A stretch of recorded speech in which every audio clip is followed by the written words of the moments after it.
പറ്റൂല. സമാധി സമാധി സമാധി. എൻ്റെ അച്ഛൻ മരിച്ചതല്ല, എൻ്റെ അച്ഛൻ സമാധി ആയതാണ്. ഞങ്ങൾക്കിവിടെ വിനോദസഞ്ചാര കേന്ദ്രം നടത്താനാണ്.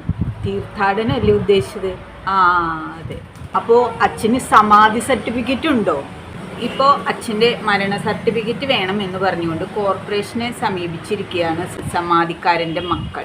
അപ്പോൾ ചില പരിശോധനകളുടെ റിസൾട്ട് കൂടി ഇനി പുറത്തു വരേണ്ടതുണ്ട്. അപ്പോൾ ആദ്യം പ്രാഥമിക പരിശോധനയുടെ റിസൾട്ട് മാത്രമാണ് പുറത്തു വന്നിട്ടുള്ളത്. അപ്പോൾ ബാക്കി റിസൾട്ടിൻ്റെ പരിശോധനാ ഫലങ്ങൾ കൂടി പുറത്തു വന്നിട്ട് സർട്ടിഫിക്കറ്റ് നൽകാം എന്ന് പറഞ്ഞിരിക്കുകയാണ് കോർപ്പറേഷൻ.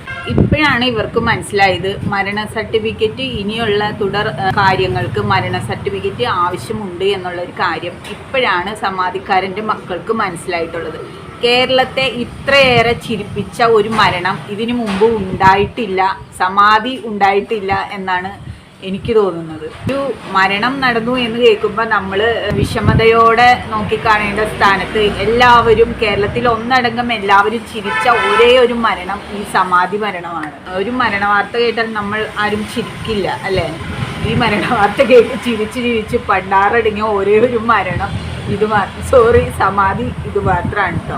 ഇപ്പോൾ സമാധി സർട്ടിഫിക്കറ്റ് കിട്ടാൻ വഴിയില്ലാത്തതുകൊണ്ട് ഇപ്പോൾ മരണ സർട്ടിഫിക്കറ്റ് വേണം എന്നുള്ള ആവശ്യമാണ് മക്കൾ ഉന്നയിക്കുന്നത്. ഇപ്പം നൽകാൻ പറ്റില്ല എന്ന് കോർപ്പറേഷന്.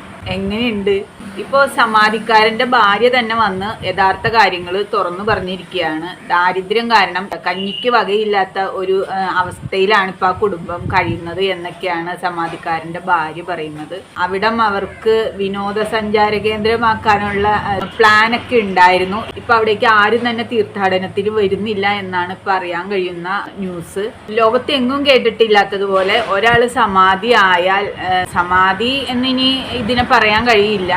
ഓൾറെഡി സമാധി കല്ലറ പൊളിച്ചു, കല്ലറയല്ല, ഓൾറെഡി സമാധി പൊളിച്ചു. അതുകൊണ്ട് ഇനി സമാധി എന്നൊന്നും ഇതിനെ പറയാൻ കഴിയില്ല. എന്നിട്ടും അവർ സമാധി എന്ന് പറഞ്ഞോട്ടെ.